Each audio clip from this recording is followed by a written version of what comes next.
I think we're back. Amazing. 10.2 Backlog Management. Before we start, I'm assuming backlog management is just about checking the things that are supposed to have been done but not. Track and prioritize remaining work items, exactly. So, a description, a backlog occurs when the volume of work items to be completed exceeds the capacity to complete them. Uh, let's just say between poor planning or just kind of like, deep dives that were, I don't know, like experienced differently, right? Because sometimes you go like, I can finish it tomorrow, and like after 3, 4 days, you kind of like are still working on it.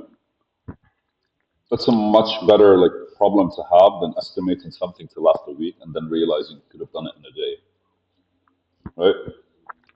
Anyways, a backlog occurs when volume work items to be completed exceeds the capacity to complete them. Backlog management refers to the planned approach to determine what work items should be formally included in the backlog, how to describe the work items. Uh, we're gonna like the more detail you give, right? Like on how the work items should be tracked. Opinions that always need iteration. Like keep in mind, everything we do is always kind of like iterative, which means we're throwing whatever we think out there, and we're kind of like coming back to what we thought, how we thought about them, whether that was relevant or not, and kind of like moving back and forth on all the other different details. How the work items should be periodically reviewed and prioritized as well is something to consider. How the work items are eventually selected to be worked on are to be considered. How the work items are eventually removed from the backlog are basically to be considered. So ultimately, like, kind of like evaluation criteria, but on how you document shit. Amazing, right? In a managed backlog, items at the top have the highest business value. Well, they're just telling us basically, like, how to organize priorities. Last thing you want is to put your most important thing at the bottom of the paper, right? It doesn't make sense because the people start reading from top to bottom. Prioritize properly. These are normally the next items to be selected to be worked on. A periodic review of the entire backlog should occur weekly, monthly. They didn't say, but I assume we get to decide as well, just like everything else, right? Um, because changes in stakeholder needs and priorities may necessitate changes in the priority of some of the backlog items. Right, you never know what's going on with the company, and some projects are 6 months to a year, so like, and you have to make sure basically it needs to be reviewed on intervals in order to understand well, in order to understand bottlenecks as well, right? Because like, something's not really moving, what's going on? So again, what you're doing is you're working on a better feedback loop. The changes to the number of items in the backlog are regularly monitored. The root causes for these changes are investigated. Uh, yeah, a growing backlog should indicate an increase in demand or a drop in productivity. Exactly. If you're adding more stuff, then you have to kind of like understand why and from where. And declining backlog could indicate a drop in demand or improvements or in production process. So an increasing backlog could be either positive or negative, depending if the actual like demand is changing or not. And a declining backlog could just literally be you're not noticing the new shit that you have to be like including. Changes to the number of items in the backlog are regularly monitored. The root cause of these changes are investigated. A growing backlog could indicate an increase in demand or drop in productivity. And a declining backlog could indicate a drop in demand and or improvements in the production process. Hey, again, I'd stick to both sides, not just one. And what are the elements? Well, items in the backlog. Backlog items may be any kind of item which may work associated. Backlog may contain, but not is limited to, any combination of the following items: use cases, user stories, functional requirements, non-functional requirements, designs, customer orders, risk items, change results, defects, planned rework, maintenance, conducting a presentation or completing a document.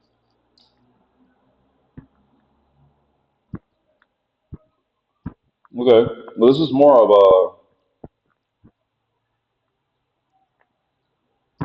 I don't know, it seems to be more of the plan and what exactly we're doing. Yeah, it was. Why does it look different right now? Because we're adding the functional requirements, non-functional requirements, design, maintenance. It's like a full-on document around the plan. And it feels like backlog management is literally the stuff that are left to do, are yet to do, right? It's basically the plan in what's it called, with basically like moving points or milestones. An item is added to the backlog if it has any value to a stakeholder. There may be one person with the authority to add new items to the backlog, or it could be a committee which adds new items based on a consensus in some cases. The responsibility for adding new items may be delegated to the business analyst, but there may also be policies and rules. Fucking bureaucracy, man. One person trusted, done, I trust you. What does I trust you mean? I commit to you.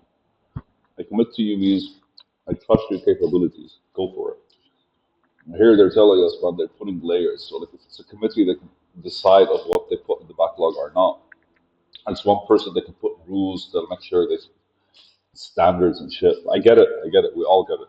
Anyway, items in the backlog are prioritized relative to each other. Over time, these priorities will change as stakeholders. Priorities change or as dependencies between backlog items emerge. Rules on how to manage the backlog may also impact priority. The multi-phase prioritization approach can also be used when items are first added to the backlog. Prioritization may be broad, very broad, using categories such as high, medium, low. High priority items tend to be reviewed more frequently since they're likely candidates for upcoming work.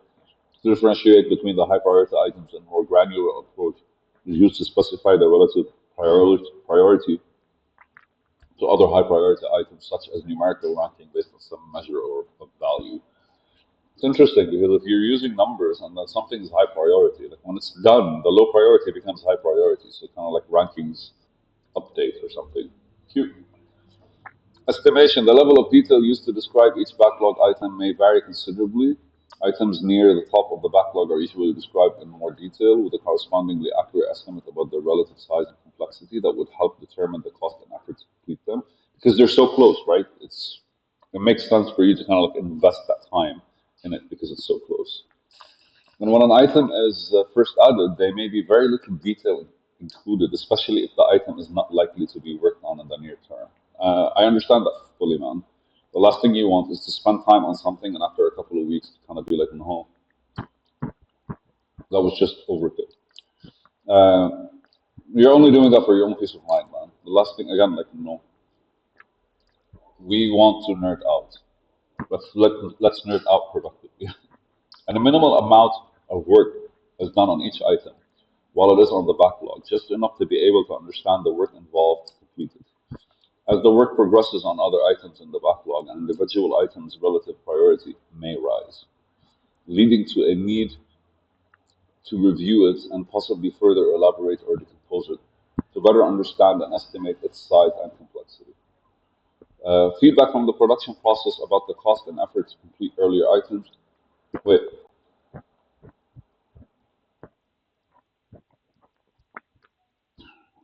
Uh, as the work progresses on other items in the backlog, an individual item's relative priority may rise. Right. As in, like, while we're working on other items, we're keeping track of other items, and they may rise in priority, leading to a need to review it and possibly further elaborate or decompose it better. Basically, what I just said. Like, no point in working on something unless it's basically like necessary to do it, and then when it's necessary, you kind of deep dive and basically better understand and estimate its size and complexity.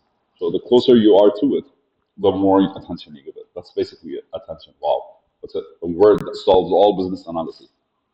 Where do I give attention? Or I think that's how basically life is, right? What do you give attention to? Feedback from the production process about the cost and effort to complete earlier items can be used to refine the estimates of items still in the backlog. So, exactly, because the feedback of the production process uh, is what we use in order to kind of like reassess and readjust. Number four, managing changes to the backlog. Items make their way to the top of the backlog based on their relative priority, on other items to the backlog. When you, again, like priorities sometimes arbitrary. Like a manager could be like, or a stakeholder could be like, I want this done tomorrow. They do that, bro. They do that. What should I call myself? Your business analyst, bro. So whenever work capacity becomes available, the backlog is reviewed and items are selected based on the available capacity, dependencies between items, current understanding of the size and complexity. All right. That's just basically saying, like, you as an individual need to prioritize the backlog because as you're doing stuff, you kind of like are updating the backlog in the process. And you have to spend time kind of like revising it and checking on it. Anytime you find yourself kind of like having some, in the bar, I used to work as a bartender. And one guy taught me something. He was like, most important thing for a bartender is time to lean is that quote unquote time to lean is time to clean. Like anytime you kind of like you have space for you to kind of like lean and relax, it's time that you have to clean. You have to kind of like fidget around the bar, and it's a thing, by the way. Uh, it's a it's a thing that kind of like creates a certain like level of comfort because people sitting at the bar, the bartender has nothing to do. It's just super awkward. But as long as the bartender is moving, it kind of like breaks the ice or something. I don't know what to say. Items are removed from backlog when they are completed, or if a decision has been made not to do any more work on them. However, removed items can be re-added in the backlog for a variety of reasons, including stakeholder needs could change significantly. It could be more time consuming than estimated. Other priority items could take longer to complete than estimated, or the resulting work product might have defects. All right, usage consideration, an effective approach. Wait, we're still at 10.2. When to consider using backlog? No. What are the considerations when using backlogs? Okay, an effective approach to responding to changing stakeholder needs. Backlogs is literally like a documented like structure, basically. And needs and priorities, because the next work items selected from the backlog are always aligned with current stakeholder priorities. Okay. Only items near the top are elaborated and estimated. It kind of gives you basically like I talked about it earlier. That's the timeline approach, right? So more you give more attention as you kind of like proceed through the backlog, and we'll be very good on communication because ultimately, imagine like I'm working on something. The last thing I want is somebody else to be working on it. So a backlog could be like in between the team where people kind of like are doing stuff and like adding stuff that they're done, and it could be also like a mini task list with like the backlog itself, the project itself being the goal.